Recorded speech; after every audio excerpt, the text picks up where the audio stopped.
After retiring, I finally bought a cozy cabin in Colorado to enjoy peace and quiet in the mountains. Then my son-in-law stormed onto my deck and yelled, "My parents are moving in here. Don't like it? Then get the hell out of your own house." I just smiled and said nothing. When they arrived and started acting like they owned the place, I was already preparing. Before continuing, subscribe to the channel and write in the comments what time it is in your region right now. My name is Walter Harrison. I'm 68 years old, and for the first time in my life, I thought I'd found peace. After 42 years of designing buildings for other people, I finally designed something for myself. A cozy cabin in the Colorado mountains, nestled in Breckenridge where the air is clean, and the only deadlines are sunset and sunrise. Cost me $847,000, every penny from selling my Denver house and a lifetime of savings. Worth it, I thought, or so I believed. I'm not a complicated man. I like simple things. Good coffee, handcrafted furniture, the sound of blue jays in the morning. My workshop smells like pine and varnish, and that's exactly how I want to spend my retirement. Building things with my hands, watching the mountains change colors with the seasons. No stress, no pressure, no people telling me what to do. But I should have known better. Family has a way of finding you, even when you're hiding at 9,000 feet. My daughter Danielle, she wasn't always like this. I remember when she was 7, running to meet me after work, her pigtails bouncing, asking if I'd help her build a birdhouse for the sparrows in our backyard. We spent that whole Saturday in my garage, her tiny hands struggling with the hammer, me guiding her through every nail. She smiled so bright when we hung it up. "We're a team, Daddy," she said. That girl is gone. The change started 3 years ago when she met Trevor Cooper at some charity gala in Denver. He's an architect too, works at Alpine Design Group, one of those prestigious firms that handles commercial buildings and expensive mountain estates. Makes $156,000 a year, drives a BMW, wears suits that cost more than my monthly grocery budget, comes from old money, the kind where his parents have a wine cellar worth more than most people's retirement funds. At first, I was happy for her. She seemed excited, alive. But Trevor had other plans for my daughter. Within 6 months, she started correcting my grammar at dinner, started wearing clothes with designer labels, talking about networking and social circles, started looking at my hand-built furniture like it embarrassed her. The wedding was nice, I'll give him that. I paid for most of it, $43,000 from my savings. Trevor's parents, Richard and Patricia Cooper, barely acknowledged my contribution. Patricia actually said, "How quaint, the father paying for the wedding. So traditional. Like it was something from a museum, not a father's love." But I smiled. I always smile. The week after I moved into my cabin, they showed up. "Just for the weekend," Danielle said on the phone.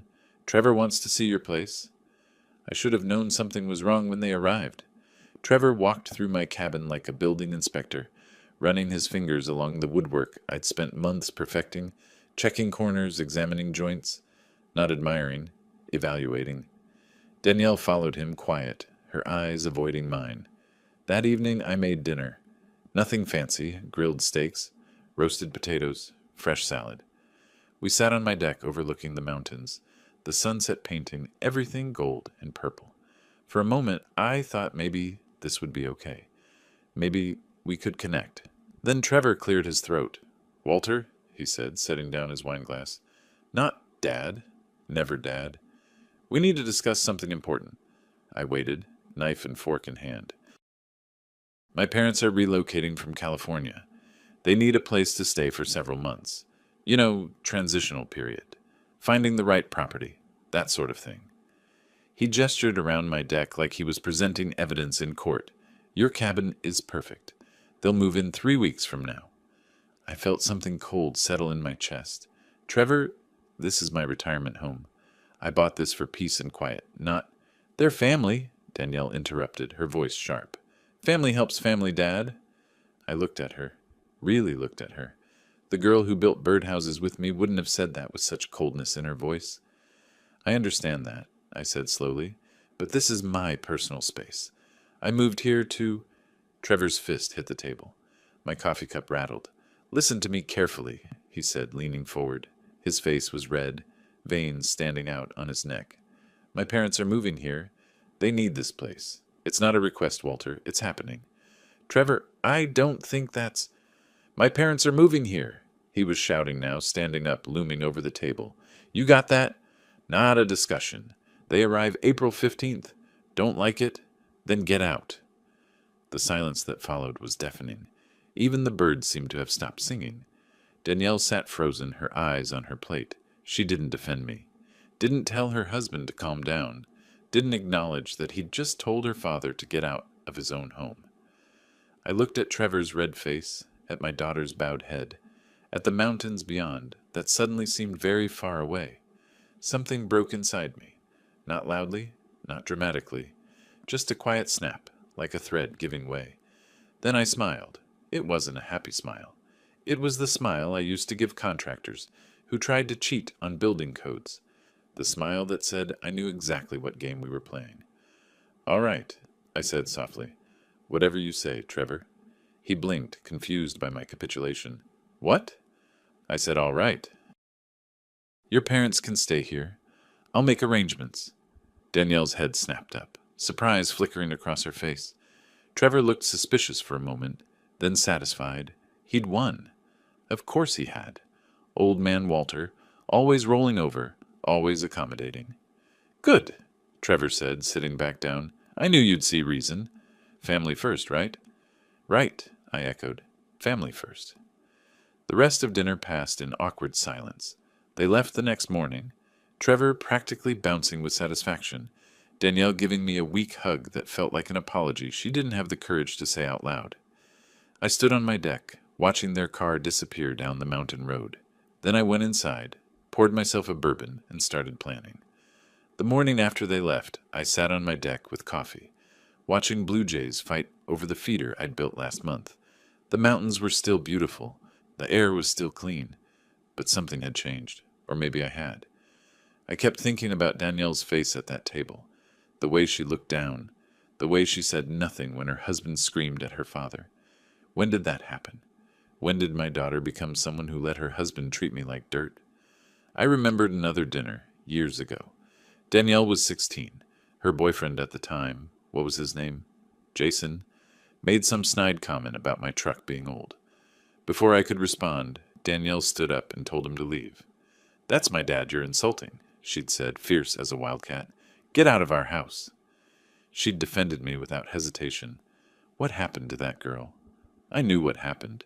Trevor happened. 3 years of being told her background wasn't good enough, her father wasn't sophisticated enough, her childhood home wasn't impressive enough. Death by 1,000 paper cuts, each one making her doubt herself a little more.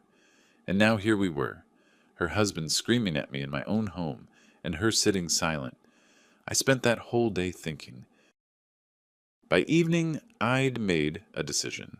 I wasn't going to roll over, not this time. But I wasn't going to fight dirty either. I've been in this profession long enough to know that the best revenge is completely legal. The next morning, I drove to Denver. Took me about 2 hours, winding down mountain roads, past ski resorts and tourist traps. Denver felt too loud after a week in Breckenridge. Too many people rushing around like ants. I found David Stewart's office in a building downtown. We'd worked together on a mixed-use development project about 8 years back. He'd handled all the property law aspects while I designed the structure. Good guy, sharp mind, didn't try to overcomplicate things for the sake of billing more hours. Walter Harrison, he said, standing up to shake my hand. Didn't expect to hear from you. Thought you were enjoying retirement. Was enjoying it, I said, until my son-in-law decided to redecorate. I laid out the situation. David listened without interrupting, his fingers steepled, his expression neutral. When I finished, he leaned back in his chair. Let me get this straight, he said. Your son-in-law wants to install his parents in your cabin, which you own outright. He screamed at you to get out if you didn't like it, and your daughter said nothing. That's the summary. You have the deed in your name only? Yes. Any informal agreements? Verbal promises? Anything he could claim? Nothing.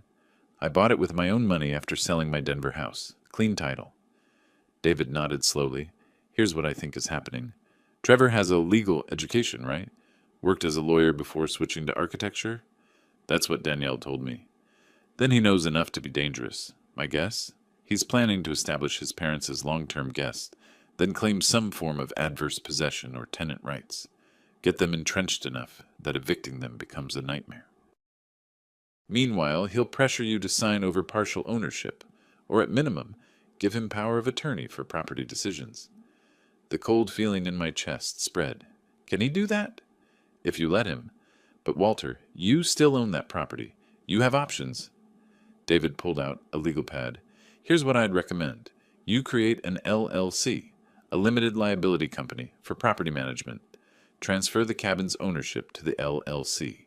You're the sole owner of the LLC, so you still control everything, but now you have corporate protection. And that helps me how? Because now your cabin isn't your personal residence. It's a business asset. And if Trevor's parents want to stay there, they're not family guests. They're tenants. With a rental agreement, with rules, with consequences for violations. I felt something shift in my chest. Not warm exactly, but sharp. Focused. What kind of consequences? David smiled. Not a nice smile. That depends on what you want to achieve. We spent the next hour going over details. LLC formation costs, rental agreement templates, Colorado short-term rental laws. When I left his office, I'd paid him $5,000 as a retainer and asked him to have everything ready in 2 weeks. Driving back to Breckenridge, I thought about that birdhouse again. Danielle and me in the garage, her small hands on the hammer. We're a team, Daddy. Maybe we could be again. But first, she needed to see who she'd married, what he was willing to do to her father. And Trevor needed to learn something my father taught me when I was young. Never mistake kindness for weakness. I spent the next 2 weeks working, not on furniture, on documentation. I photographed every corner of my cabin, every piece of handcrafted furniture, every custom detail, every valuable item. I created spreadsheets listing everything with estimated replacement costs. Then I installed cameras, not obvious ones. Small, discreet security cameras in the living room, kitchen, deck, and guest bedrooms. Completely legal in Colorado, as long as they're in common areas, not bathrooms or private sleeping quarters. I also called an old colleague from the Denver architectural community. We'd worked on several projects together back in the 90s. Over coffee, he mentioned something interesting. Did you hear about Alpine Design Group? Bob Dennis is finally selling. Wants to retire, move to Arizona. Alpine Design Group, where Trevor worked, where Trevor earned $156,000 a year as a senior architect. What's he asking? I asked casually. $2.3 million. Good client list, solid reputation, profitable. He wants someone who'll maintain the company's standards. I went home that night and looked at my finances, my retirement accounts, my stocks and bonds, the equity in my cabin. An idea was forming, a very interesting idea. When David called with the LLC paperwork ready, I had him add one more thing to our plan, a separate LLC for potential business acquisitions. Planning to invest in something? He asked. Maybe, I said, just keeping my options open. 2 weeks after Trevor's ultimatum, I sent him an email. Polite, professional. Attached was a rental agreement for my cabin, prepared by David, ironclad and comprehensive. My phone rang 30 seconds later. "What the hell is this?" Trevor shouted. I smiled at the mountains, watching the blue jays at their feeder. "That's a standard rental agreement," I said calmly. "Since your parents are staying at my property, we should have everything documented properly. For everyone's protection." "This is ridiculous. She's your daughter." "Exactly. Which is why I'm giving your parents an excellent rate. $800 a month instead of the market rate of $4,500. Family discount." I could hear him breathing heavily. "You're serious about this?" "Completely." "Have them sign it when they arrive. I'll need first month's rent and deposit. Everything's explained in the contract." "We'll see about that," he said, and hung up. I sat there holding my phone, looking at my cabin, my beautiful, peaceful cabin, and thought about what was coming. Trevor thought he'd won. Thought he'd intimidated the old man into submission. He had no idea what he'd started. The game was on, and I'd been playing it a lot longer than he had. The next 2 weeks passed like watching a masterclass in entitlement unfold. David and I moved fast. Harrison Mountain Retreats, LLC, became official 3 days after Trevor's angry phone call. The paperwork transferring my cabin to the company took another week. All perfectly legal, all meticulously documented. I also brought in Marcus Wade, a real estate agent who specialized in luxury vacation rentals in Summit County. Marcus was all business, no personal connection, which was exactly what I needed. He reviewed comparable properties and confirmed what I already knew. My cabin could easily fetch $4,500 a month on the short-term market. $800 was practically charity. "You're giving them a steal," Marcus said, reviewing the rental agreement David had drafted. "But these penalty clauses, they're aggressive. Legal, but aggressive." "They need to be," I said simply. The contract was 12 pages long. No smoking anywhere on the property. Quiet hours from 10 p.m. to 7 a.m. Maximum 4 occupants at any time. No rearranging furniture, no unauthorized guests. Each violation carried escalating penalties. $500 for the first offense, $1,000 for the second, $2,500 for the third, plus immediate eviction rights. Trevor signed it. He had to. Because the alternative was explaining to his parents why they couldn't use his father-in-law's cabin after all. And that would mean admitting he didn't have the control he'd promised them. I watched the signed contract come through via email, and something in me shifted. Not satisfaction exactly. More like clarity. I'd spent my whole career reading blueprints, understanding load-bearing structures, knowing exactly where pressure points would fail. This was no different. Trevor thought he was dealing with an old man who'd cave. He was actually dealing with someone who understood exactly how much weight his little empire could bear before it collapsed. The morning Trevor's parents were due to arrive, I walked through my cabin one last time as just mine. I ran my hand along the dining table I'd built from reclaimed barnwood, checked the cameras one more time. All recording, all feeding to secure cloud storage. Everything was ready. I thought about calling Danielle. Wanted to hear her voice, maybe warn her that things were about to get complicated. But what would I say? "Your husband's making a mistake, and I'm going to let him learn the hard way." She'd chosen her side at that dinner table when she stayed silent, so I said nothing. Richard and Patricia Cooper arrived right on schedule. I heard their Mercedes SUV crunching up my gravel driveway before I saw it. One of those massive vehicles that cost more than some people's annual salary. Richard was driving, Patricia in the passenger seat, both of them wearing sunglasses that probably cost more than my monthly utilities. I met them at the door with a smile, the same smile I'd given Trevor. "Richard, Patricia, welcome to Breckenridge." Richard barely glanced at me as he climbed out, his eyes already scanning the cabin with that same evaluating look Trevor had used. He was tall, maybe 6'2", with the kind of tan that comes from country club golf, not mountain hiking. His handshake was firm and brief, the kind that says, "I'm important, and we both know it." "Not bad for your situation," Richard said, gesturing vaguely at my cabin.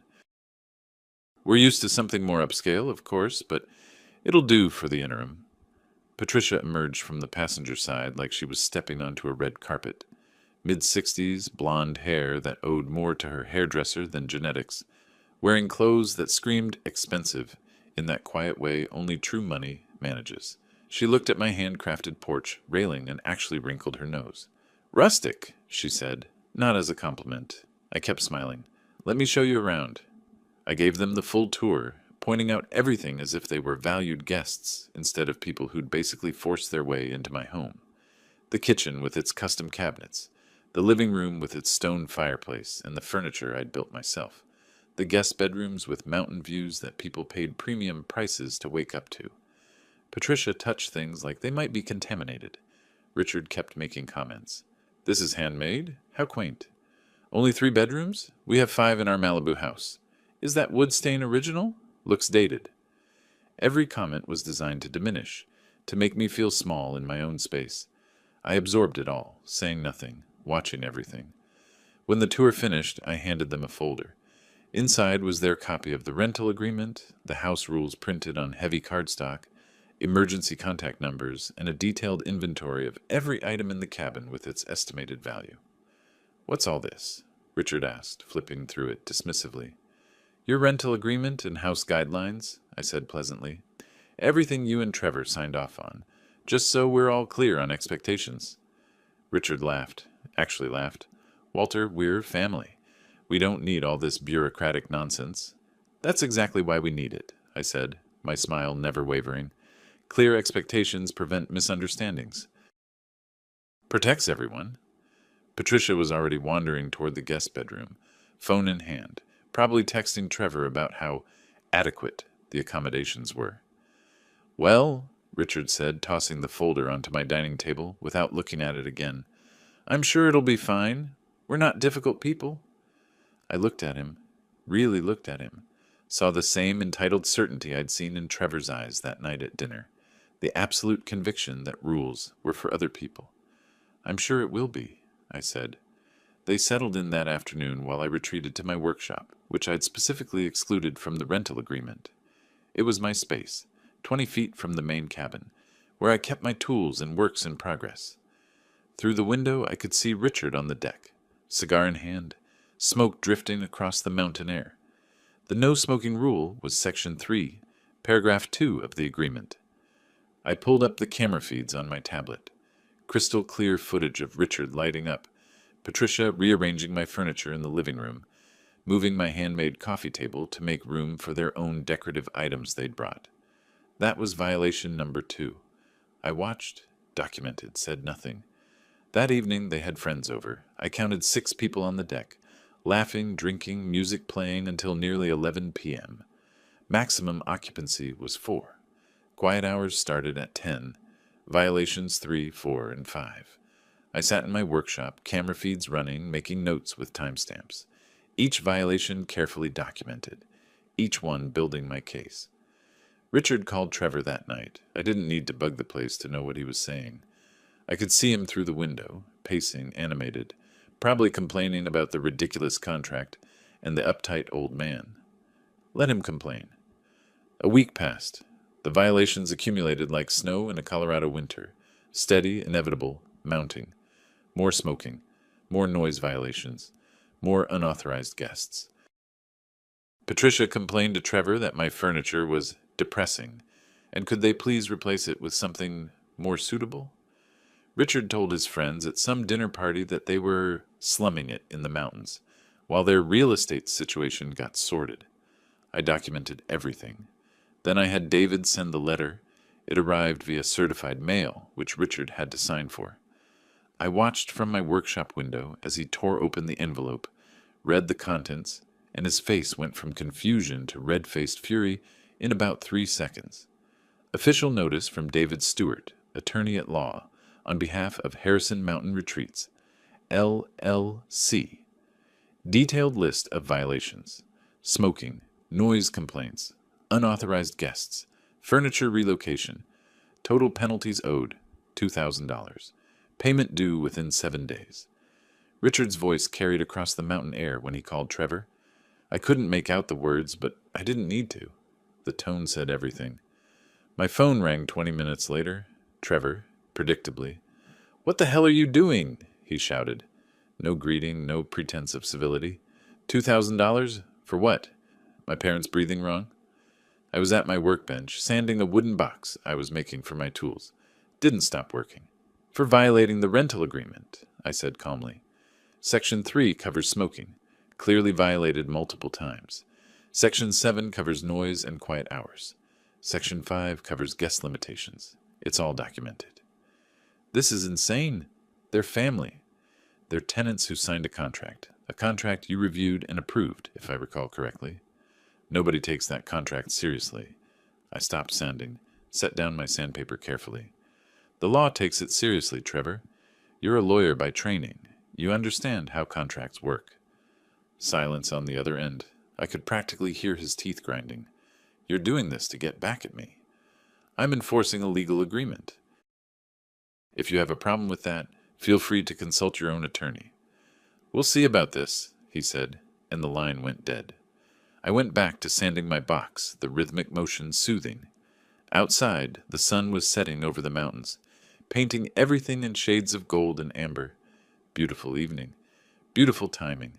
And the best part, this was just the opening move. Trevor showed up 3 days later. I was in my workshop when I heard his BMW pull up, tires crunching on gravel with more force than necessary.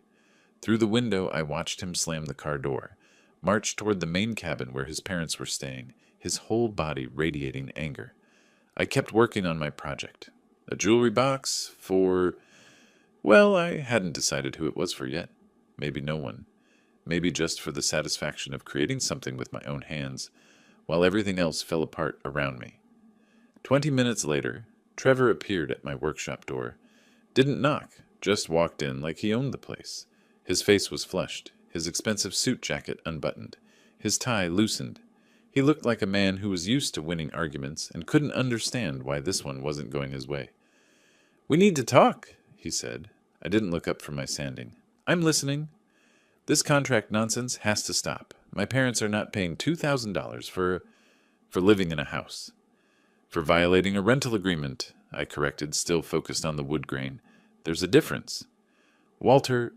He stepped closer to my workbench. I could smell his cologne. Expensive, aggressive. "You're being ridiculous. This is my daughter's father we're talking about. This is family." Now I looked up, met his eyes. "Is it? Because when you screamed at me to get out of my own home, that didn't feel like family. When Danielle sat silent while you disrespected me at my own dinner table, that didn't feel like family." His jaw clenched. "That was... You're twisting things." "No, Trevor. I'm clarifying them. You wanted your parents to use my property. I made that possible, with very reasonable terms and very generous pricing. $800 a month when I could get $4,500 on the open market. That's family. The rules, that's just common sense. Nobody follows those rules that strictly. I do. This is my property, managed through my LLC, and every tenant, family or otherwise, follows the same rules." I went back to my sanding. "You're a smart man. You understand liability, property law, tenant rights. You know I'm within my rights. You're doing this to punish me. I'm doing this to protect my investment." I blew sawdust off the box lid. "But here's the interesting thing, Trevor. If you and your parents had just shown a little respect, just a basic level of human decency, we wouldn't be having this conversation. But you couldn't even manage that." He stood there, breathing hard, fists clenched at his sides. I could see him working through options, running scenarios, trying to find an angle. "Fine," he said finally. "We'll pay your petty fines, but this isn't over." "I didn't think it was," I said calmly. He left without another word, the workshop door banging shut behind him. I sat there for a long moment, looking at the jewelry box in my hands. Something Danielle said when she was young echoed in my mind. "Daddy, why do you spend so much time making things perfect?" "Because," I told her, "if you're going to do something, you should do it right. No shortcuts, no compromises." She'd learned that lesson once. Maybe she'd remember it again. That evening I made myself dinner. Nothing fancy, just grilled chicken and vegetables, and sat on my porch, the one part of my property I'd kept access to in the rental agreement. I could hear Richard and Patricia inside, their voices carrying through the open windows. Absolutely humiliating. Who does he think he is? Trevor needs to handle this. I ate slowly, watching the stars come out over the mountains. My phone buzzed, a text from Danielle. "Dad, please, this is getting out of hand. Can we talk?" I stared at the message for a long time, typed several responses, deleted them all. Finally settled on, "When you're ready to really talk, you know where to find me." She didn't reply. The next week I drove back to Denver, had some business to attend to. Met with Marcus Wade again to discuss the rental market. Made sure my documentation was absolutely airtight. Then I had a meeting that Trevor didn't know about. Coffee with my old colleague from the architectural community. The one who'd mentioned Alpine Design Group was for sale. His name was Frank Hutchins, and we'd worked together on maybe a dozen projects over the years. Good architect, better businessman. "So you're serious about this?" Frank asked, stirring his coffee. "You're actually considering buying Bob Dennis's firm?" "I'm considering a lot of things," I said. "Tell me more about the financials." Frank laid it out. Alpine Design Group was profitable. Solid client base, good reputation, talented staff. Bob Dennis was 71 and wanted to retire to Arizona, spend time with his grandkids. He was asking 2.3 million, but Frank thought he'd take 2.1 from the right buyer. The right buyer being someone who knows the business, Frank said, someone with credibility in the community, someone who wouldn't gut the company and flip it. Someone like me? I said. Someone exactly like you. Frank leaned back. Walter, you've got 42 years in this business. People respect you. Bob would love to sell to you. He's mentioned you before, actually. Said you were one of the best he'd ever worked with. I thought about my finances. My retirement accounts held $890,000. My stocks and bonds were worth another $650,000. The cabin I'd just bought for $847,000 was now worth maybe $900,000 in the current market. I could borrow against it, maybe $560,000 at reasonable rates. The math worked, barely. It would use every resource I had, put me in debt, risk everything. But the look on Trevor's face when he found out his father-in-law owned the company he worked for, the company where he made $156,000 a year as a senior architect, that would be priceless. Set up a meeting with Bob, I told Frank. Discreet. I want to discuss terms. You sure about this? It's a big move for a retired guy. I smiled. Who said anything about retirement? Over the next few days, I had several conversations with Bob Dennis. Turned out we got along well. Two old architects who understood that buildings were more than just structures. They were legacy. Bob liked my vision for the company, liked that I wanted to preserve what he'd built, rather than strip it for parts. We agreed on $2.1 million. I'd bring my expertise as a consultant for the first year, which made Bob more comfortable and saved me $100,000 on the price. I arranged financing through my bank, liquidated my stock portfolio, started the paperwork to take out a line of credit against my cabin. David Stewart handled all the legal work. He was earning every penny of that retainer. This is aggressive, David said during one of our meetings. You're leveraging everything. I know. If anything goes wrong, it won't. Walter, I have to ask, is this about revenge? Because mixing business with personal? It's about investment, I interrupted. Alpine Design Group is a good company with solid fundamentals. It's a smart business move. David looked at me skeptically. And the fact that your son-in-law works there is a complication I'm prepared to manage professionally? He didn't look convinced, but he didn't argue, just went back to drafting contracts. Meanwhile, back at the cabin, Richard and Patricia were proving to be exactly as bad as I'd anticipated. More violations, more complaints, more entitled behavior that they seemed to think was their birthright. They damaged a cabinet I'd built, an antique piece made from wood I'd salvaged from an old barn, worth about $1,500 in materials and labor. Patricia claimed it was an accident when she bumped it while rearranging. I documented it, added it to the growing list. David sent another letter. Total penalties now, $4,300. Richard called me directly this time. No Trevor as intermediary. This is extortion, he shouted into the phone. No, I said calmly. Extortion is illegal. This is contract enforcement. There's a difference. We're not paying a dime. That's your choice. But the contract has provisions for non-payment, including eviction and legal action. You wouldn't dare. Danielle would never forgive you. I felt something cold settle in my chest. Richard, you're welcome to test that theory, but I'd suggest reading Section 12 of your rental agreement, the part about dispute resolution and legal fees. He hung up on me. I sat on my porch, phone in hand, looking at the mountains that had brought me so much peace such a short time ago. Danielle called an hour later, crying. Dad, what are you doing? Why are you doing this to us? That hurt, more than I wanted to admit. Danielle, when Trevor told me to get out of my own home, where were you? Silence. When he screamed at me across my dinner table, what did you do? Dad, you sat there, silent. You chose his side without a word. He's my husband, and I'm your father, the one who raised you, paid for your education, walked you down the aisle, the one who taught you that respect matters, that integrity matters.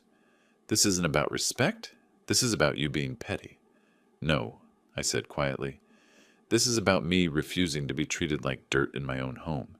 This is about consequences. Actions have consequences, Danielle. Trevor's learning that. Maybe you need to learn it too. She hung up without another word. I sat there in the gathering darkness, feeling older than my 68 years, wondering if I'd made the right choice. Then I thought about Trevor's face that night, the contempt, the certainty that he could push me around.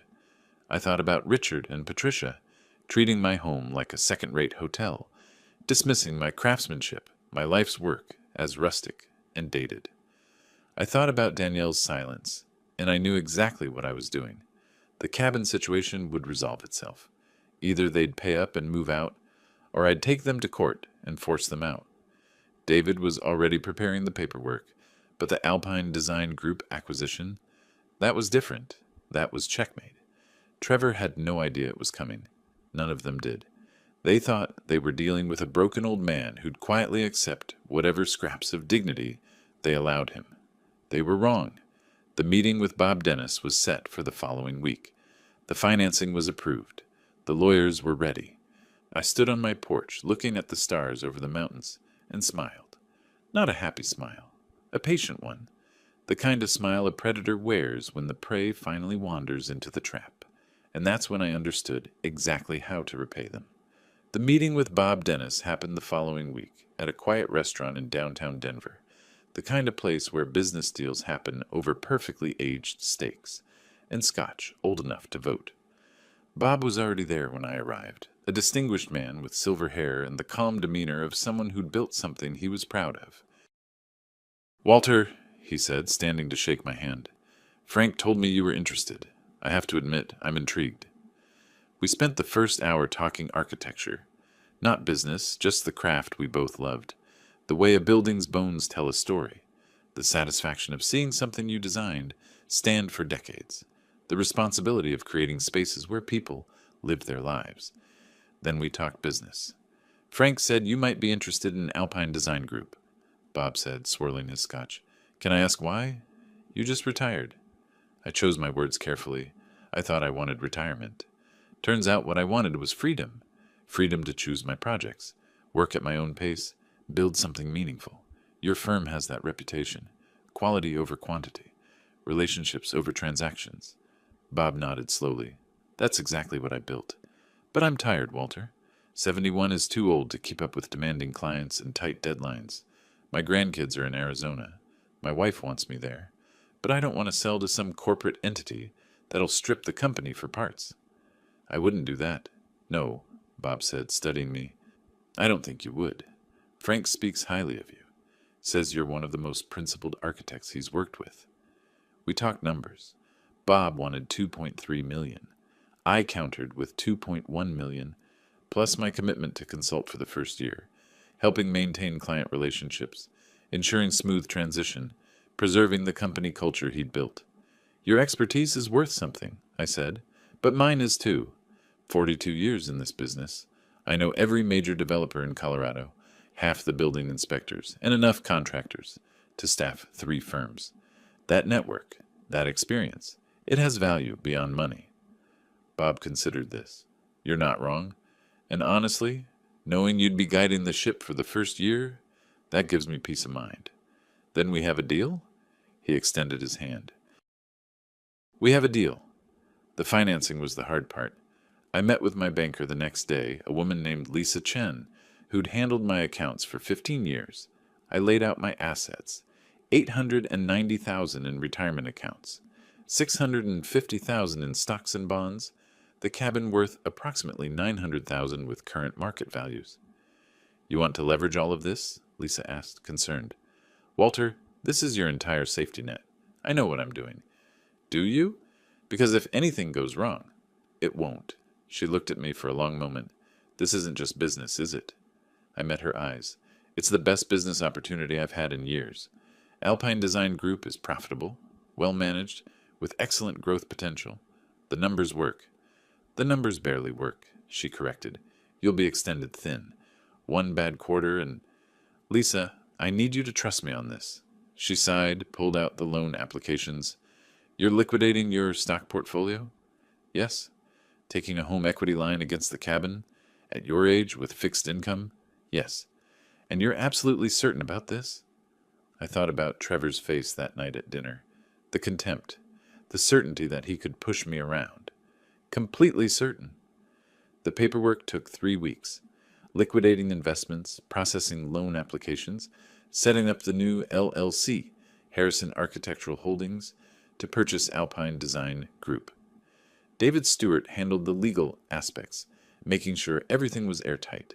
"This is a big swing," David said during one of our meetings. "If you're doing this because of your son-in-law—" "I'm doing this because it's a sound investment," I interrupted. "The fact that Trevor works there is incidental." David raised an eyebrow but didn't argue.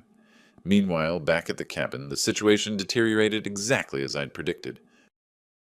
Richard and Patricia Cooper continued their entitled behavior, seemingly convinced that rules were suggestions meant for other people. More smoking on the deck, more loud parties that went past quiet hours. They invited friends up from California for a week. 8 people staying in my 3-bedroom cabin, sleeping on couches and air mattresses, treating the place like a free resort. I documented everything. The security cameras I'd installed captured it all in high definition. Every cigar Richard lit. Every time Patricia rearranged my furniture. Every guest who exceeded the occupancy limits. The penalties accumulated. By the time I sent the second official notice through David, the total had reached $4,300. That's when Richard damaged my antique cabinet. I'd built it myself 5 years ago from wood, salvaged from a 100-year-old barn outside Boulder. Cherry wood, hand-fitted joints, no nails or screws, just craftsmanship and patience. It had taken me 3 months of careful work. Patricia knocked it over while redecorating the living room. The corner splintered, a door came off its hinges, the finish scratched. The camera footage showed it clearly, Patricia pushing it aside to make room for some gaudy lamp she'd brought from home, the cabinet tipping, crashing to the floor. She looked at it for a moment, then just walked away. I stood in my workshop, watching the footage, feeling something cold and final settle in my chest. That cabinet represented hours of meditation, of careful work, of creating something beautiful with my own hands, and she destroyed it like it was garbage. I called David. "Add property damage to the complaint," I said. "Estimated replacement value, $1,500 for materials and labor." "Walter, are you sure you want to?" "I'm sure. File it." The total penalties now exceeded $8,700. When David sent the updated notice, Richard called him directly, screaming about harassment and extortion. David, professional as always, simply said, "You're welcome to consult your own attorney about the validity of the contract. We'll see you in court, if necessary." Richard hung up and called Trevor. I knew because Trevor showed up at my workshop the next afternoon, his face purple with rage. "You've lost your mind," he shouted, slamming my workshop door open. $8,000. For what? I was sanding that jewelry box again, the wood smooth under my fingers. Didn't look up. For violations of a legally binding contract. The itemized list is in the notice. Nobody takes these petty rules seriously. Now I looked at him, set down my sandpaper carefully. The law takes them seriously. Courts take them seriously. Contracts aren't suggestions, Trevor. You should know that. You studied law before you switched to architecture. His hands clenched into fists. This is about revenge, about that dinner. This is about property rights and contract enforcement. You can't possibly believe... I believe what the documented evidence shows. Your parents signed a rental agreement with specific terms. They've violated those terms repeatedly. The penalties are clearly stated in the contract they signed. I picked up my sandpaper again. You reviewed that contract yourself before they signed it. If you thought the terms were unreasonable, that was the time to object. My parents are family. Your parents are tenants with a legal obligation they're refusing to honor. Trevor leaned over my workbench, trying to intimidate me with his height, his presence. You think you're clever. You think you've got this all figured out. But you're just a bitter old man trying to hurt his own daughter. I met his eyes without flinching. I think I'm a property owner protecting his rights. And Trevor, your father said I could sue him if I wanted. So I am. David filed the complaint this morning. Summit County Court. Your parents will be served by the end of the week. The color drained from his face. You're actually suing them? For breach of contract, property damage, and collection of penalties clearly stated in the agreement. Yes. Danielle will never forgive you. That hurt more than I wanted to admit, but I kept my voice steady. That's her choice to make. But maybe you should think about what she'll never forgive you for, like the night you screamed at her father to get out of his own home. Trevor stood there, breathing hard, his mind clearly racing through options, scenarios, ways to fight back. Finally, he turned and walked out, without another word. I went back to my sanding, but my hands were shaking slightly. This was it, the point of no return. The lawsuit was filed. The acquisition of Alpine Design Group was moving forward. In a few weeks, maybe a month, everything would come together, and Trevor had absolutely no idea what was waiting for him. My phone rang that evening. Danielle. I almost didn't answer, but I did. "Dad," she said, her voice thick with tears. "How can you do this? How can you sue Trevor's parents? This is family." "Danielle, when Trevor told me to get out of my own home, where were you?" Silence. "When he screamed at me across my dinner table in front of you, what did you do?" "Dad, you sat there, silent. You chose his side without saying a word. He's my husband, and I'm your father, the one who raised you alone after your mother passed, the one who paid for your education, your wedding, who supported you through everything, and when it mattered, you stayed silent." "This isn't about respect," she sobbed. "This is about you being vindictive." I looked out at the mountains, dark against the evening sky. "No, Danielle. This is about consequences. Trevor thought he could push me around. Your in-laws thought they could ignore basic respect and legal obligations. I'm showing them they were wrong. I hate you for this," she whispered. That cut deep, deeper than anything. "That's your right," I said quietly, "but I won't be disrespected in my own home. Not by Trevor, not by his parents, and not by you." She hung up without another word. I sat there on my porch, phone in hand, wondering if I'd just destroyed the most important relationship in my life. Then I thought about the cabin deal closing, about Trevor finding out who his new boss was going to be. Sometimes doing the right thing costs everything. The deal closed on a Tuesday morning in late June. I sat in a conference room in downtown Denver, surrounded by lawyers and accountants and stacks of paperwork that represented every dollar I'd saved over 42 years of work. Bob Dennis sat across from me, pen in hand, looking both relieved and a little sad. "You'll take care of it?" he asked one final time. "Like it's my own child," I promised. We signed, shook hands.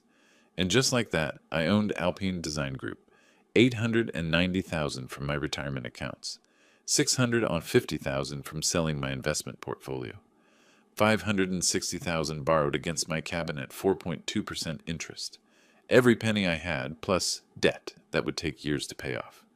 The lawyers handling the transaction had one critical instruction: complete confidentiality until the official announcement. Standard practice for business acquisitions. Prevents chaos. Allows for smooth transition. Bob would stay on for 2 weeks to help with the handover, then make the announcement before heading to Arizona. Trevor had no idea his father-in-law had just become his boss. I drove back to Breckenridge that afternoon feeling lighter than I had in months. Not happy exactly. Too much was broken for that. But purposeful. Clear. I knew exactly what I was doing and why. The cabin situation reached its breaking point that same week. Richard, emboldened by his refusal to pay the penalties, decided to throw what he called a mountain house warming party for his friends from California. I found out because Patricia posted about it on social media. Photos of her setting up decorations, captions about our beautiful Colorado retreat. Our retreat? Like they owned it. The party was scheduled for Saturday night. I considered my options, then called David. "File for immediate injunctive relief," I said. "They're planning a major gathering in violation of the rental agreement. I want it stopped." "Walter, the court date is already scheduled for next month. We can address everything then. I want them out before they destroy more of my property." David sighed. "I'll see what I can do." Saturday arrived. I watched from my workshop as cars began pulling up around 5 p.m. I counted 12 vehicles, probably 30-plus people, based on the occupancy I could see through the windows. The music started at 6. By 7, it was loud enough to hear a quarter-mile away. By 8, people were smoking on my deck, drinking on my porch, throwing trash in my yard. I documented everything, every face, every vehicle, every violation. At 9 p.m., I called the Summit County Sheriff. I'd like to report a noise violation and trespassing, I said calmly. I have rental tenants who are violating their lease agreement and disturbing the peace. 2 deputies arrived around 9:30. I met them at the road, showed them the rental agreement, explained the situation. They were professional, sympathetic. How many people are supposed to be there? One asked. Maximum 4, per the signed contract. He looked at the line of cars, the noise carrying through the mountain air. That's way more than 4. They knocked on the door. Richard answered, drink in hand, music blaring behind him. The conversation was brief. Richard tried his usual entitled routine. Do you know who I am? And this is family property. But the deputies weren't impressed. Sir, you're in violation of your rental agreement and the noise ordinance. You need to end this gathering immediately. This is ridiculous. I'm not... Now, sir, or we'll cite everyone here for trespassing on private property. The party broke up within the hour. Cars streaming down the mountain road, drunk guests complaining loudly, Richard and Patricia humiliated in front of their friends. I watched from my workshop window, a cup of coffee in hand. Beautiful. Trevor called me the next morning, his voice shaking with rage. You called the cops on my parents?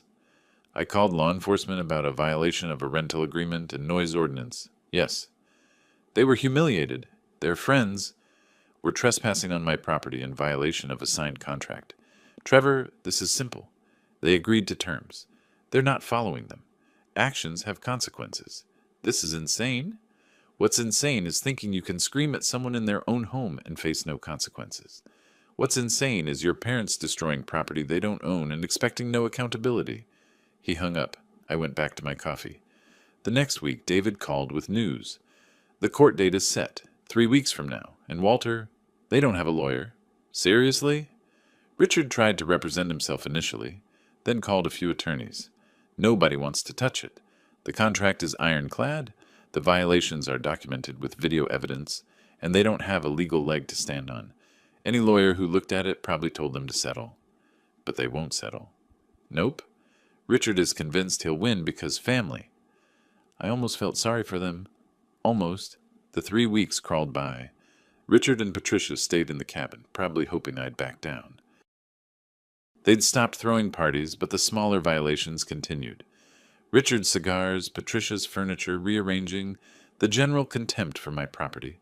The total penalties were now approaching $9,000. During those weeks, I also had meetings at Alpine Design Group. Bob was introducing me to key staff, major clients, reviewing ongoing projects.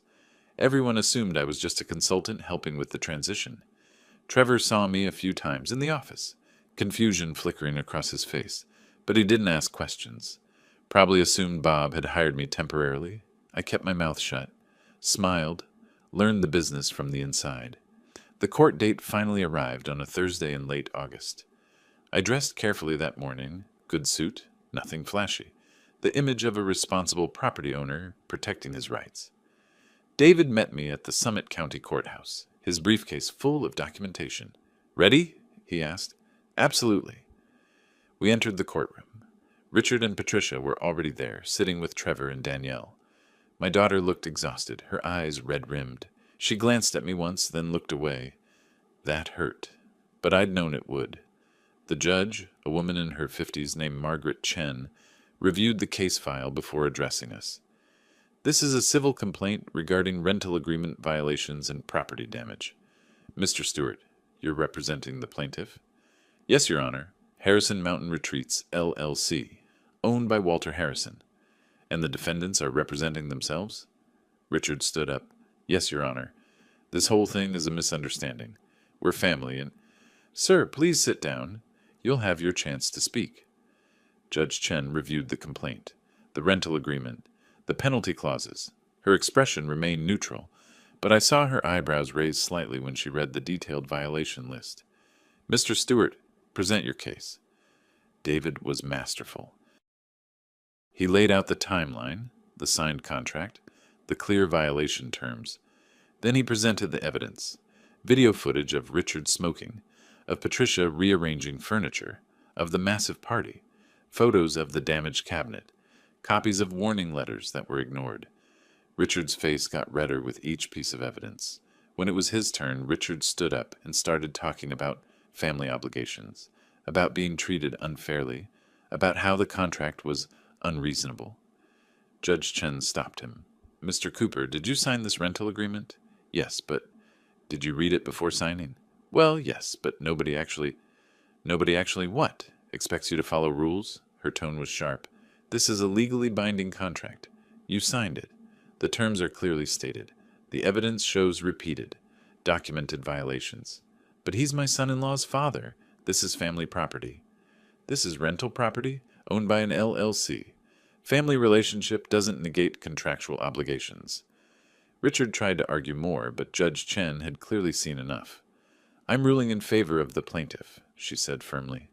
"Defendants are ordered to pay $8,700 in documented penalties, plus $3,200 in court costs and attorney fees. Payment due within 30 days. Additionally, defendants must vacate the property within 14 days. Richard's face went from red to purple. "This is outrageous. That's our grandson's grandfather. You're destroying a family." Judge Chen looked at him coldly. "You destroyed your own situation by refusing to honor a contract you signed. Court is adjourned." She stood and left. Richard turned to me, his face contorted with rage. "You vindictive old bastard. You'll regret this." Trevor put a hand on his father's shoulder, trying to calm him, but Richard shook him off. Patricia, who'd been quiet throughout, finally spoke. $11,900. "You're demanding nearly $12,000 from us." "I'm enforcing a contract you signed," I said calmly, gathering my documents. "A contract that clearly stated the terms and penalties." "You've ruined everything," Patricia said, her voice shaking. "Trevor's relationship with Danielle, our family, all of it." "No," I said, meeting her eyes. "You ruined it when you treated my home with contempt, when you dismissed my work as rustic and dated, when you acted like rules don't apply to people like you." I walked toward the exit. Danielle was standing by the door, tears streaming down her face. We stopped, facing each other. For a moment, neither of us spoke. "I hope you're proud of yourself," she whispered. I wanted to tell her I loved her, that I was doing this to protect myself, not to hurt her, that someday she'd understand. Instead, I just said, "I hope someday you remember who stayed silent when it mattered." And I walked past her, out of the courthouse, into the bright Colorado sunshine. David caught up with me in the parking lot. "That was tough," he said. "Yeah. You okay?" I thought about the cabin I'd reclaimed, about Alpine Design Group, waiting for the official announcement, about Trevor, who still had no idea what was coming. "I'm fine," I said. "This is just the beginning." 2 weeks later, I walked into Alpine Design Group as its owner. Bob Dennis had scheduled the announcement for mid-morning, gathering the entire staff in the main conference room. 32 employees, ranging from junior drafters to senior architects like Trevor. They filtered in, looking curious but relaxed.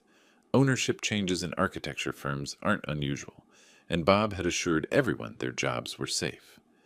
I arrived with David Stewart and the company's accountant, Sarah Kim, who'd been handling the financial transition. We stood in the hallway outside the conference room, waiting for Bob to introduce us. Through the glass wall, I could see Trevor sitting near the front, arms crossed, looking impatient. He'd noticed me around the office over the past few weeks, but probably assumed I was just consulting on the transition. Why would his father-in-law, the simple retired architect, be anything more than a temporary advisor? Bob stepped to the front of the room. "Thank you all for coming," he said. "As you know, I've decided to retire and sell the firm. It wasn't an easy decision, but I'm confident I've found the right buyer. Someone who understands our values, respects our culture, and has the expertise to lead us forward." He gestured toward the door. "Please welcome the new owner of Alpine Design Group." I walked in. The room went silent. Eyes found me, registered recognition, confusion. I saw colleagues I'd worked with decades ago, younger architects who knew my reputation, and Trevor, sitting there in his expensive suit, his expression cycling through surprise, confusion, and then as understanding hit, pure shock. His face went white. Actually white, like someone had drained the blood right out of him. His mouth opened, closed, opened again. No sound came out. I walked to the front of the room, calm and professional. "Good morning," I said. "My name is Walter Harrison. As Bob mentioned, I'm the new owner of this firm. The acquisition was finalized in late June through Harrison Architectural Holdings, and I'm honored to continue the legacy Bob built here." Trevor's hands gripped the armrests of his chair. His knuckles were white. I continued. "I want to assure all of you that my goal is growth and stability. I've spent 4 decades in this business, and I understand that a firm's strength comes from its people. Each of you will have the opportunity to demonstrate your professionalism and contribute to our success." My eyes moved across the room, landing briefly on Trevor. "I'll be conducting performance reviews with all senior staff over the next 3 months. These will be thorough professional assessments based on project outcomes, client satisfaction, and adherence to budgets and timelines. Everyone will be evaluated on merit." Trevor's face had progressed from white to a blotchy red. His jaw was clenched so tight I could see the muscles jumping. "Bob will remain as a consultant for the transition period," I said. "For those of you who want to discuss anything about the change in ownership, my door's open. We'll be scheduling individual meetings over the coming weeks." I paused, making eye contact with Trevor again. "Trevor Cooper, I'd like to speak with you first. Please come to my office after this meeting concludes." The room buzzed with quiet conversation as people processed the news. Some looked pleased, others uncertain. Trevor sat frozen, staring at me like I'd grown a second head. I finished the presentation, thanked everyone for their attention, and walked to what was now my office, Bob's old space with its view of downtown Denver and the mountains beyond. David joined me, closing the door. "That was interesting," he said quietly. "Trevor looked like he'd been hit by a truck." "He's starting to understand the situation he's in. You know he's going to fight this. Let him try." 15 minutes later, there was a knock on my door. "Come in." Trevor entered, and I could see he'd used those 15 minutes trying to compose himself. His face was still flushed, but he'd straightened his tie, squared his shoulders, trying to project confidence he didn't feel. "Sit down," I said, gesturing to the chair across from my desk. He sat, his posture rigid. His hands kept moving, adjusting his cuffs, touching his tie, gripping the armrests. Nervous tells he probably didn't realize he was showing. I opened a folder on my desk, his personnel file. "Trevor Cooper, senior architect, salary of $156,000 per year, 5 years with the firm." I looked up at him. "Your work is generally competent. The Harrison Tower project you led was well executed. The Meadowbrook development came in on budget and ahead of schedule." He blinked, clearly not expecting praise. "However," I continued, "there are concerns. The Richardson retail complex, 3 weeks behind schedule. The Summit Plaza project, $47,000 over budget. 2 written client complaints in the past 12 months about communication and responsiveness." His face hardened. "Those were extenuating circumstances. The Richardson delay was due to permit issues with the city, not my timeline management. Summit Plaza had unforeseen structural challenges that required—" "I've read the reports," I interrupted calmly. "Some of your explanations are valid. Others indicate planning failures. Either way, as the new owner, I'm conducting comprehensive performance reviews of all senior architects over the next 3 months. You'll be evaluated on the same criteria as everyone else. Based on those results, I'll make decisions about continued employment and compensation." "You bought this company to get revenge on me," he said, his voice shaking with anger. "This is about the cabin. This is about running a profitable business," I said, meeting his eyes. "Your personal relationship to me is irrelevant. What matters is your professional performance. Nobody will believe that. They don't have to believe anything. They just have to work professionally. Can you do that, Trevor? Can you separate your personal feelings from your professional responsibilities?" He stared at me, breathing hard through his nose. I could see the wheels turning, his mind racing through options, scenarios, escape routes, finding none. "Do you have any questions about your job responsibilities?" I asked. His hands were trembling slightly. He clenched them into fists. "No," he said through gritted teeth. "Then you're dismissed. I'll schedule your formal review in the coming weeks." He stood up, nearly knocking over the chair, walked to the door, stopped with his hand on the handle. "You're destroying my family," he said quietly, not looking at me. No, I said. I'm protecting my dignity and my rights. You destroyed your own situation the moment you screamed at me to get out of my own home. He left without another word, the door clicking shut behind him. I sat there for a moment, looking out at the Denver skyline. Then I pulled out my phone and saw 3 missed calls from Danielle. A text message. What did you do? I didn't respond. She'd find out soon enough. David came back an hour later. The staff is talking, he said. Everyone knows Trevor is your son-in-law. They're trying to figure out if this is personal or business. What do you think they'll conclude? That it's both, but as long as you're professional, they'll accept it. This business runs on results, not family drama. He was right. Architecture is a meritocracy. Good work speaks for itself. My phone rang. Richard Cooper. I almost didn't answer. Then I decided to. Walter, Richard said, his voice dripping with false friendliness. I heard about your big acquisition. Congratulations. Thank you. Must have cost you everything you had. Your retirement savings, your investments. I hear you even borrowed against that cabin. My finances are my business. Of course. I'm just saying. It's a risky move for a man your age. 1 bad quarter, and you could lose everything. I smiled. Is that a threat, Richard? Just an observation. Businesses fail all the time, especially when owners get distracted by personal matters. I appreciate your concern, I said dryly. Was there something else? Just wanted to let you know. We'll be out of your cabin by the deadline. We're paying the court judgment. But this isn't over, Walter. Trevor is family. We protect our own. So do I said, and hung up. I sat there thinking about that conversation. Richard was right about one thing. I was extended thin financially. The business had to succeed. One serious mistake, one major client loss, and I could be in trouble. But I'd built my entire career on careful planning and solid execution. I wasn't worried. That evening I drove back to Breckenridge.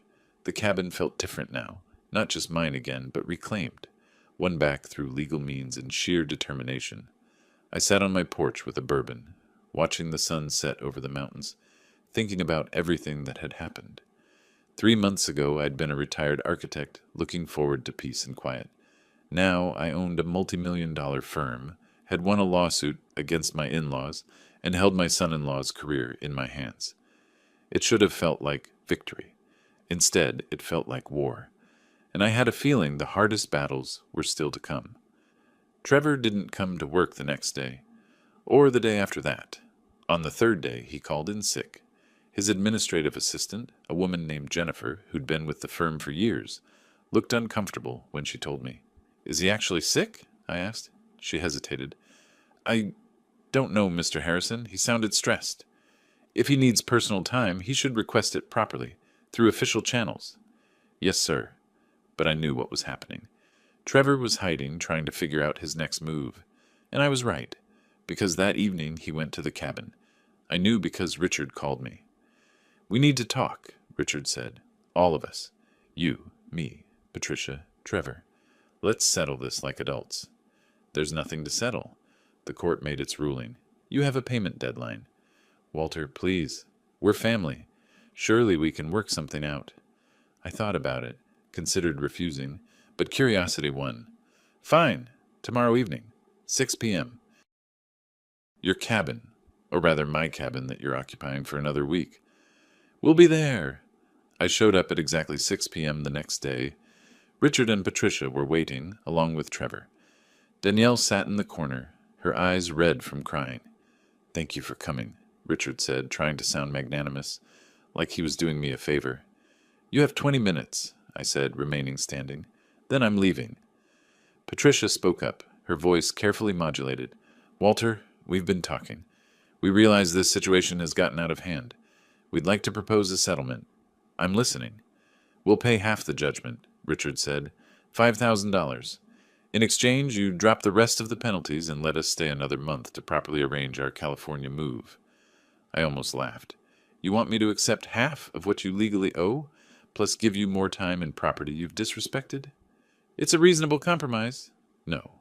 What's reasonable is honoring the court judgment, full payment out by the deadline. Trevor stood up, his face flushed. You're doing this because you hate me, because I married Danielle. Because you can't stand that she chose someone successful? I'm doing this because you told me to get out of my own home, I said calmly. Because your parents treated my property like a dump. Because not one of you showed an ounce of respect or gratitude. We tried to make this work, Patricia said, her voice rising. But you were impossible. Those ridiculous rules, those petty fines, those legally binding contract terms that you signed, I interrupted. You keep acting like the rules don't apply to you. Like you're special. You're not. Richard's face darkened. Fine. You want to play hardball? Let's talk about Alpine Design Group. You mortgaged everything to buy that company. What happens when Trevor's projects start failing? When clients start leaving? When word gets out that the owner is running a personal vendetta? There it was. The threat I'd been waiting for. Are you saying Trevor plans to sabotage his own projects? I asked mildly. I'm saying accidents happen. Projects go wrong. Clients get unhappy. I looked at Trevor. Is that your plan? Tank your own career to hurt me? Trevor looked away, jaw clenched. Because here's the thing, I continued. I spent 42 years building my reputation. I know every major client in this market. I know their needs, their preferences, their concerns. You think they'll believe you're suddenly incompetent? Or will they wonder why Trevor Cooper, who's been solid for 5 years, suddenly can't deliver? I walked toward the door, then turned back. You want to fight dirty? Go ahead. But understand, I've got documentation of every project, every budget, every timeline. If things start failing mysteriously, I'll know why. And I'll have evidence for wrongful termination claims that will protect me legally while destroying your reputation permanently. You can't prove anything, Richard said. I don't have to. Suspicion is enough in this industry. Once word gets out that Trevor Cooper sabotages projects when he doesn't get his way, who will hire him? The room fell silent. Danielle finally spoke, her voice small. Dad, please, this has to stop. I looked at my daughter, really looked at her. She was caught in the middle, torn between loyalty to her husband and whatever remained of her relationship with me. Danielle, I love you, I said quietly, but I won't be disrespected. Not by Trevor, not by his parents, not by anyone. When you're ready to have an honest conversation about what happened, about how Trevor treated me, about how you stayed silent, I'll be here. But until then, this is a legal matter, not a family one. I left them there and drove back to my cabin. The next few days were tense. Trevor returned to work, but he was a shadow of his former cocky self. He came in early, left late, didn't make eye contact with me in the hallways. I conducted my first senior architect review with Jennifer's help, pulling project files, client feedback, budget reports, everything documented and professional. Then a week after the deadline, Richard paid, the full amount, $11,900, transferred to my account with no communication beyond the bank notification. 2 days later, they moved out of the cabin. I went there after they left.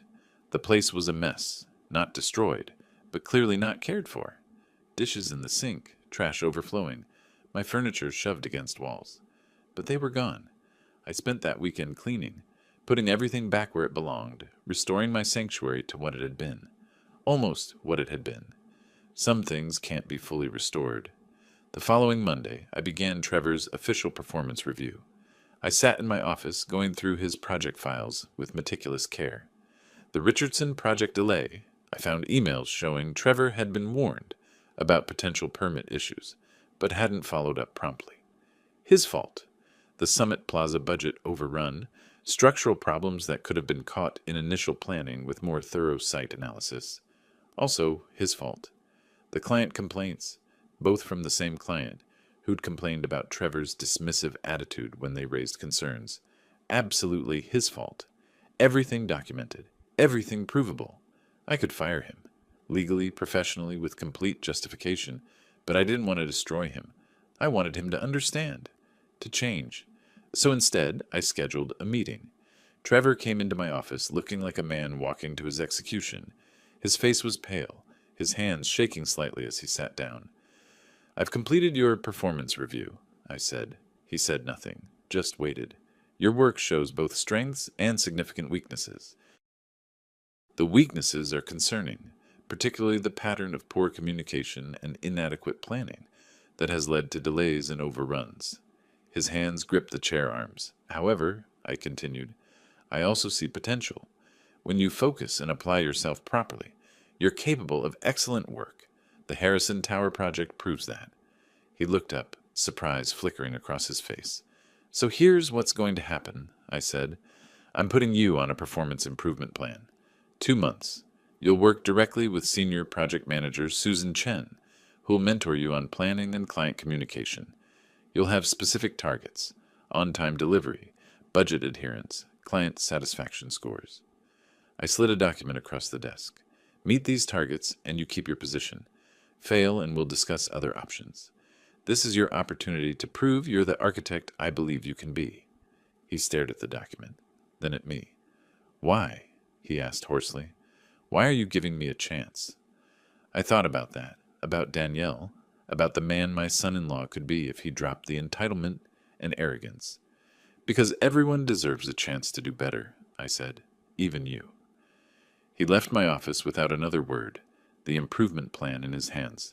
I sat there afterward, wondering if I'd made the right choice. Time would tell. But at least now, finally, everyone knew where they stood. The rules applied to everyone. The consequences were real. And respect wasn't optional. It was earned. Whether Trevor learned that lesson was up to him. Richard and Patricia Cooper left the cabin on the deadline day, their Mercedes packed so full I could see boxes pressing against the windows. I watched from my workshop as they loaded the last items, Richard's face set in a permanent scowl, Patricia looking years older than when they'd arrived. They didn't say goodbye. Just drove away, gravel crunching under their tires, leaving a cloud of dust that settled slowly in the mountain air. The bank notification came through that afternoon. $11,900. Full payment of the court judgment. No message, no acknowledgement, just the money they owed. I walked through the cabin after they left. It was worse than I'd expected. Not destroyed, but clearly not cared for. Stains on the furniture I'd built by hand. Scratches on the hardwood floors. The damaged cabinet leaning sadly against the wall where Patricia had knocked it over. But it was mine again. Fully, completely mine. I spent the weekend restoring it, piece by piece. Cleaned every surface, repaired what I could, made notes on what needed replacing. By Sunday evening, it looked like home again. Almost. Some things can't be fully restored. The cabinet would never be quite the same. The scratches in the floor would always be there, faint reminders of people who didn't respect what I'd built. But I'd won. Legally, completely, justifiably. At work, Trevor was unraveling. I didn't need to do anything dramatic. I just stayed professional, evaluating his work with the same standards I applied to everyone else. But the stress of knowing I held his career in my hands was eating him alive. He came in early, stayed late, double-checked every detail. His projects started improving. Deadlines met, budgets held, clients satisfied. Exactly what I'd hoped the performance improvement plan would achieve. But the fear in his eyes every time he saw me in the hallway told me he wasn't learning the right lesson. He wasn't working better because he'd grown as a professional. He was working better because he was terrified. That wasn't sustainable. 3 weeks after the court judgment, I conducted his formal performance review. He came to my office looking like he hadn't slept in days. Dark circles under his eyes, his usually impeccable suit rumpled, hands shaking as he sat down. I laid out his files across the desk. Recent projects, client feedback, budget reports. Trevor, I said calmly, we need to discuss your performance over the past month. He swallowed hard, his Adam's apple bobbing. I know the Richardson project had issues, but I've been working to... The Richardson project is actually performing well now, I interrupted. You identified the permit delays early, communicated with the client proactively, and adjusted the timeline appropriately. That's exactly what I want to see. He blinked, confusion flickering across his face. What? The Meadowbrook residential development. Ahead of schedule, under budget. The client specifically praised your communication and attention to detail. I slid the feedback form across the desk. You're capable of excellent work when you apply yourself. His mouth opened, closed. No words came out. However, I continued, I'm concerned about your stress levels. You're working 70-hour weeks, showing signs of burnout. That's not sustainable for you or beneficial for the firm. I'm fine, he said quickly. I can handle it. Can you? Or are you just terrified I'm going to fire you? Silence. His hands gripped the armrests of his chair, knuckles white. Trevor, I'm not your enemy. I'm your boss. There's a difference. I leaned back in my chair. You're a talented architect. The work you're doing now proves that.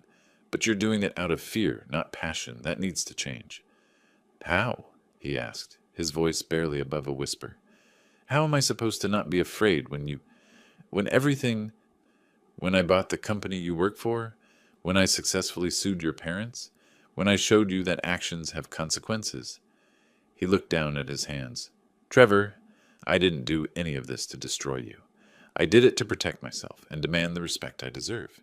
You can keep working here, keep building your career, keep supporting my daughter. But only if you understand that respect isn't optional, it's required. What if I can't give you that? He asked quietly. I considered the question seriously. Then you should find another job. I'll even provide a good reference based on your recent work. But if you stay, we work together professionally. No personal grudges, no fear-based performance, just mutual respect and good architecture. He sat there for a long moment, processing. Then so quietly I almost didn't hear it. I don't know if I can do that. Then figure it out, I said. You have 2 months to decide. Keep performing well, and we'll reassess at the end of that period. If you want to stay, we move forward professionally. If not, we part ways amicably. He left my office without another word. That evening, Danielle called. First time since the courthouse. Dad, she said, her voice small. Can we talk? I'm listening. Trevor told me about the review, about what you said. I waited. He came home and he broke down, completely. Started crying, saying he'd ruined everything, that he didn't know how to fix it. She paused. I've never seen him like that. What do you want from me, Danielle? I don't know. I'm scared. Scared he'll lose his job. Scared our marriage is falling apart. Scared I've lost you. I looked out at the mountains, dark against the evening sky. You haven't lost me, I said, but you can't have it both ways. You can't support Trevor when he disrespects me, then expect me to just forget it happened. I know, her voice cracked. I know I was wrong. That night at dinner, I should have stood up for you. I should have told Trevor he was out of line. But I didn't, and I'm sorry. Those words, the ones I'd been waiting months to hear. Why didn't you? I asked. Because I was scared of him too, of his anger, of disappointing him, of not being good enough for his family. I let him change me into someone I don't recognize. I closed my eyes, feeling the weight of that admission. What are you going to do about it? I asked. I don't know yet, but I can't keep living like this, caught between you and him, never standing up for anything, just trying to keep everyone happy. Then stop trying to keep everyone happy. Figure out what you believe is right and stand up for it. Even if it means choosing between you and Trevor. Especially then. She was quiet for a long moment. Can I come see you? Tomorrow? You still have a key, I said. You're always welcome. Just me? Just you. After she hung up, I sat on my porch with a bourbon, watching stars appear over the mountains. The cabin was quiet, except for the wind through the pines, and the distant sound of an owl hunting. Everything I'd fought for, the cabin, the company, my dignity, was secured. The legal battles were won. The financial risks were paying off as the firm continued to perform well under my leadership. But the hardest battle, the one with my daughter, was just beginning, and I had no idea how it would end. The next afternoon, Danielle's car came up the driveway. I was on the porch, working on a bird feeder I'd started weeks ago and never finished. She got out slowly, looking around like she was seeing the place for the first time. No Trevor, no defensive posture, just my daughter, looking lost and small in the mountain landscape. Hey, Dad, she said quietly. Hey, sweetheart. She came up on the porch, sat in the chair next to mine, and we sat in silence for a while, watching the blue jays fight over the old feeder. I remember when we built that together, she finally said. I was 7. You let me paint it purple and yellow, even though it was ugly. It wasn't ugly, it was creative. She smiled just a little. It was definitely ugly, but you hung it up anyway and told everyone it was beautiful. More silence, comfortable this time.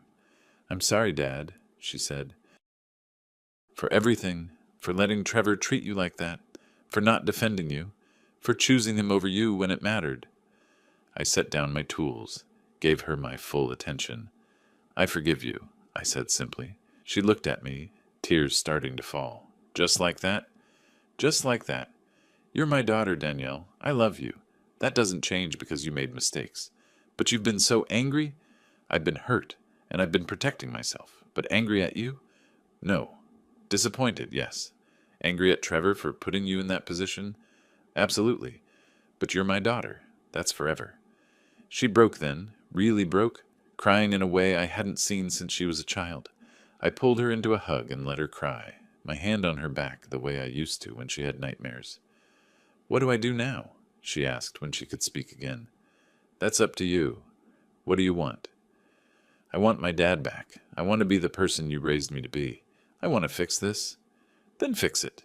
Not for me, for you. She pulled back, wiping her eyes. Trevor wants to apologize to you. Really apologize. Does he? Or does he want to keep his job? Both, probably, but Dad, he's changing. This whole thing broke something in him. The arrogance, the entitlement. He's actually listening to me now, actually seeing what he did wrong. Time will tell if that's real. Will you give him a chance to show you? I thought about that, about the man who'd screamed at me in my own home, about the possibility of redemption. If he wants to apologize, he knows where to find me, I said. But it has to be real, Danielle. Not just words, actions. She nodded. I'll tell him. We sat together until sunset, talking about small things, rebuilding the connection that had been fractured. When she left, I felt something I hadn't felt in months. Hope? Maybe, just maybe, we could find our way back to being a family.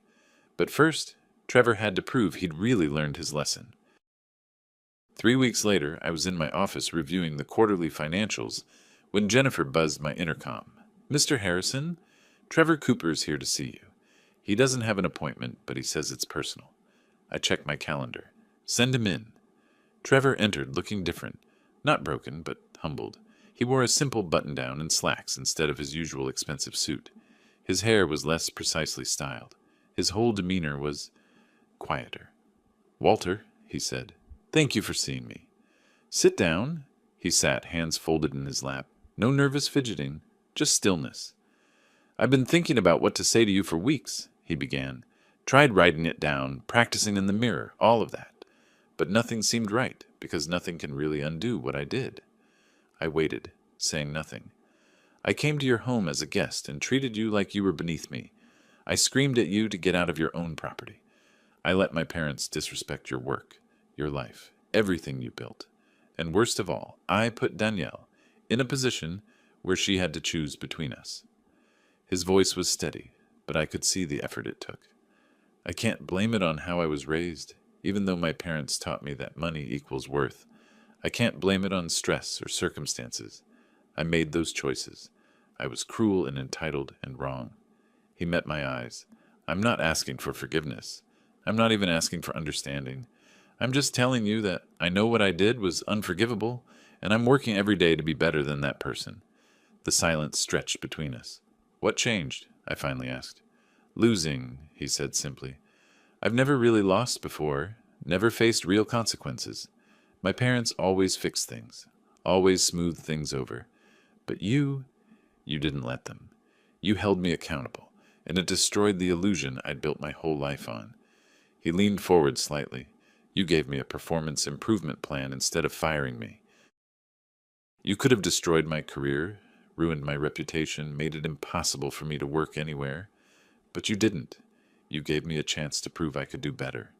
And have you? Done better? I'm trying. The Miller House project, I finished it early and under budget. Not because I was afraid, but because I actually cared about doing good work. The Greenfield development, I spent 3 hours on the phone with a frustrated client last week, really listening to their concerns instead of dismissing them. It felt good, like I was actually being useful instead of just important. I studied him, looking for signs of manipulation or performance. Found none. What do you want from me, Trevor? Nothing, he said. I just wanted you to know that you were right. About respect, about consequences, about everything. And I wanted to say I'm sorry. Not because it'll fix anything, but because you deserve to hear it. He stood up. I'll understand if you want me to find another job. Danielle said you'd give me a good reference. I appreciate that more than you know. Sit down, I said. He sat. I pulled out a folder from my desk drawer, his performance file from the past 2 months. The Miller House project, exceptional work. Client sent a personal thank you letter to the firm. The Greenfield development. You turned an angry client into someone who's now referring new business to us. Your billable hours are strong, your communication with the team has improved, and you haven't missed a single deadline. I slid the file across the desk. That's the work of someone who's not just scared of losing his job. That's the work of someone who's actually growing as a professional. His eyes widened slightly. I'm taking you off the performance improvement plan, I said. You've proven you can meet the standards. Welcome back to full senior architect status. Walter, But, I interrupted, understand this. The professional relationship we have now is built on mutual respect. You respect my position as owner. I respect your skills as an architect. We work together, effectively. That doesn't erase what happened, but it lets us move forward. He nodded slowly. Thank you. Truly. Don't thank me. You did the work. I just gave you the opportunity. As he stood to leave, I added, Danielle told me you wanted to apologize. I'm glad you did. But apologies are just words. Your actions over the past 2 months. That's what actually matters. I know, he said. And Walter, I know I don't have the right to ask this, but would you come to dinner at our place? Danielle really wants to cook for you. I thought about that, about my daughter, trying to rebuild bridges, about this man who'd humiliated me, now genuinely trying to change. Saturday work for you. The relief on his face was genuine. Saturday's perfect. After he left, I sat there looking out at the Denver skyline, thinking about everything that had happened since that dinner on my deck months ago. I'd won. Completely. The cabin was mine. The company was thriving. My dignity was restored. But more importantly, I'd proven something I'd known all along, but they'd forgotten. Respect isn't about money or status or social position. It's about character. Saturday evening, I drove to Danielle and Trevor's house in Denver. It was a nice place, not ostentatious, but comfortable. Trevor answered the door, and I saw something in his expression I'd never seen before. Genuine welcome, with no condescension. Walter, come in. Can I take your jacket? Danielle appeared from the kitchen, wiping her hands on an apron. Dad! She hugged me, and it felt like it used to before everything went wrong. Dinner was simple, but good. Danielle had made pot roast, one of my favorites. We talked about work, about the cabin, about small things. No one mentioned the court case or the conflicts. We were just trying. Midway through dessert, Trevor set down his fork. Walter, I know I apologized at your office, but I want to say it here too, in front of Danielle. I was wrong. About everything. The way I treated you, the things I said, the position I put you in. I'm sorry, and I'm grateful you're giving me the chance to prove I can be better. Danielle reached over and took my hand. Dad, I'm sorry too. For not defending you, for letting things get so bad, for forgetting what you taught me about standing up for what's right. I looked at them both. These imperfect people who'd hurt me, but were now genuinely trying to make amends. I accept your apologies, I said. Both of you. But understand, this is a fresh start, not a clean slate.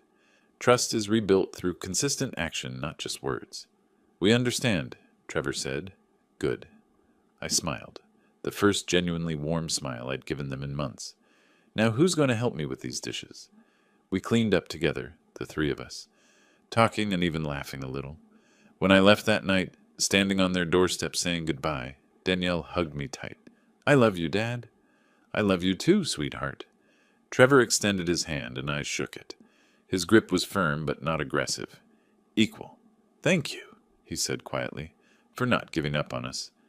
Family's complicated, I said, but it's worth fighting for. Just remember, respect is a two-way street. I won't forget again, he promised.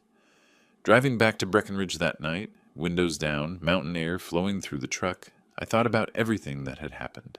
I'd lost sleep, spent money I couldn't afford to lose, risked relationships that mattered, but I'd also proven something important. You don't have to accept disrespect just because someone is family. You don't have to roll over just because someone else has money or status or connections. Sometimes the right thing to do is stand up, set boundaries, and let the consequences fall where they may. The cabin was dark when I arrived, but I didn't go inside right away. I sat on my porch with a bourbon, looking at the stars over the mountains, listening to the wind in the pines. My phone buzzed, a text from Danielle. "Thank you for giving us another chance. Love you, Dad." I smiled and typed back, "Love you too. See you next weekend for dinner at the cabin?" Her response came immediately. "We'll be there." I sat there a while longer, thinking about the bird feeder I needed to finish, the cabinet I needed to repair, the 100 small projects that filled my days now. The revenge, if that's what it was complete. The justice was served. But what mattered more was what came after. The slow, difficult work of rebuilding what was broken, of teaching lessons that stuck, of creating something better from the ashes of what had been destroyed. True victory, I'd learned, wasn't about crushing your enemies. It was about establishing your worth, demanding respect, and creating a life where dignity was non-negotiable. I'd done that. And now, finally, I could enjoy the peace I'd moved to these mountains to find. The mountains stood silent and eternal above me, dark shapes against the star-filled sky. My cabin, truly mine now, waited behind me, ready to be the sanctuary I'd always wanted it to be. I finished my bourbon, stood up, and went inside. Tomorrow, I'd start on that bird feeder. Maybe Danielle would want to help. Maybe we'd make it purple and yellow again, ugly and beautiful in ours. The thought made me smile. Some things I'd learned can be restored after all. Not to what they were, but to something new and maybe even better. And that was enough. If you like this story, please like this video, subscribe to the channel, and share your impressions of this story in the comments. To listen to the next story, click on the box on the left. Thank you for watching.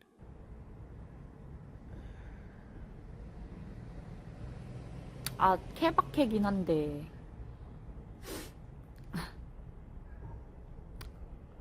아, 외롭다. 얘들아. 누나 봄 타나보다 외롭다. 나? 나는 근데 뭐지? 사귀기 전이어도 거의 사귈 때 돼야지. 막 아무 남자랑 하기는 그렇지.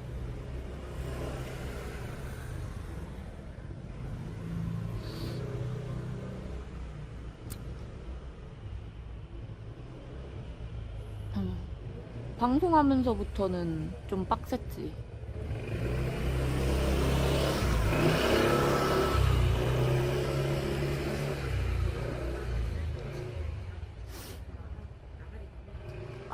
다리야.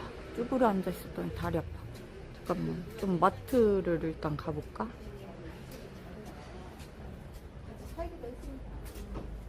아, 추워.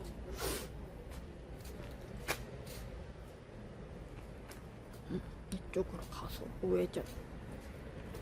응? 왜 맞니?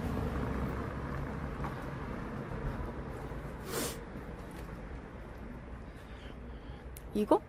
이거 중국 거라니까? 중국 사이트라니까? 응, 우리 엄마 어린이집 원장님.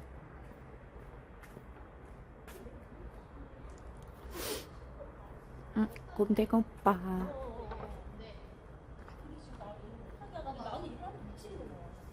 추워. 그냥 알바 하고 싶다 동생이라고 해야 돼요.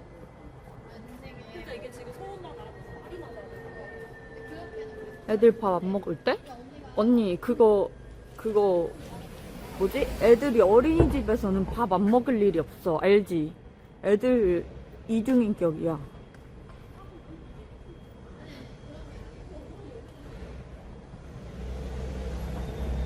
단체 생활에서는 안 먹을 일이 없다니까.